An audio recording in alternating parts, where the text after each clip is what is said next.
I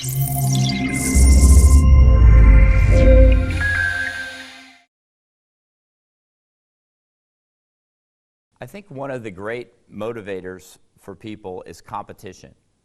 And for me, it's a lot of fun to compete against other coaches and teams to see how we stack up against the very best.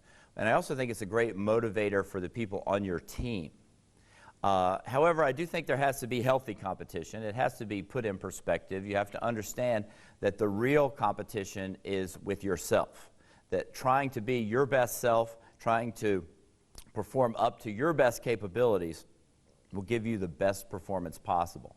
You can't always control what other people do. As a matter of fact, you can never control what other people do. So I try to keep the focus on things that we control, that we manage, and that will make us as successful as we can be. You know, my athletes, when they get up on the blocks, they can only swim as fast as they can physically, psychologically and emotionally perform. And if they do that, I'm happy with it regardless of what their placement is, first, second, or 20th. That's what I'm asking for. I'm asking for someone to raise their level of performance to the top of their potential. I think one of the things that's very important in any endeavor, but particularly athletics, is learning from your failures. I think what we find, certainly in my job, is that when you succeed, you tend to just say, oh, wow, that was great. You pat yourself on the back and you just keep doing the same things you were doing in the hopes that that's going to give you a similar result. And as a result, you don't learn very many things from your successes. Where you really tend to learn and improve is after your failures. And I think that's a key to your attitude and mindset as well. You have to see failure as a learning opportunity, not as some sort of ending point or some justification that you're not any good or you're never going to succeed. Because everybody's going to fail. And part of any endeavor is going to be having a failure, looking at what happened, trying to analyze that and learn key things that will help you be a better competitor going forward. Confidence. Confidence cannot be given to someone. Confidence is earned on a daily basis. You can't dream it up. You can't wish that you had confidence. The only thing that really will give you confidence is demonstrated ability in your preparation. And that's what I tell my athletes every day. If you want to be confident at the meet, then demonstrate in practice that you've done what it takes to succeed when you get there. You know, when they step on a starting block, they need to know that no one else has worked harder than they have, that they've worked as hard as they possibly could, that they've done everything they could do to succeed in this moment, whatever it may be. And if they have that, then they can have true confidence. I think that confidence is a word that's used a lot, and people always want to have it, but the only way to get it is to earn it, and you earn that in your preparation. Self-belief is the same thing as confidence to me.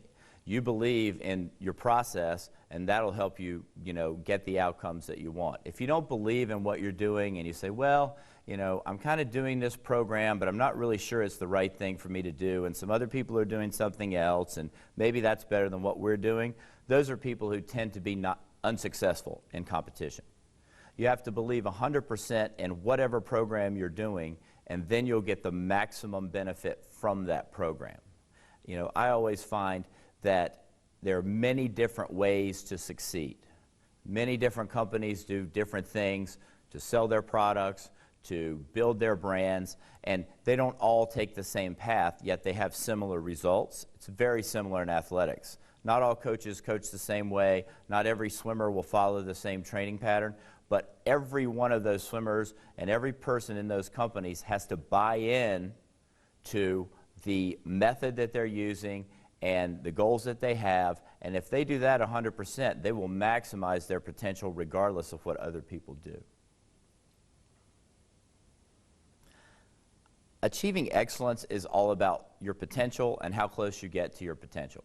That, to me, is excellence. Excellence is achieving your personal potential in whatever field you choose to pursue.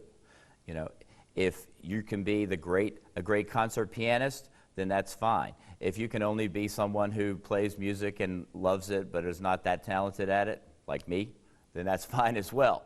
But the key is that you work as hard as you can to develop your skills, and that you feel like at the end of the day you've given everything you can to whatever you happen to be practicing or working on.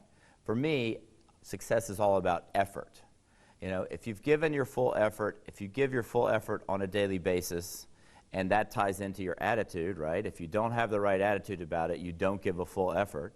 But if you do, and you have a positive outlook on things, and you see the possibilities in every practice or every day when you go into work, then ultimately you're going to reach your potential, or as close as you can to your potential. We probably don't ever really get to our full potential, because I think there's always so much more that we're capable of. But if you're doing that, I think you're going to feel good about what you're doing, you're going to be confident, and you're going to know what true excellence really means.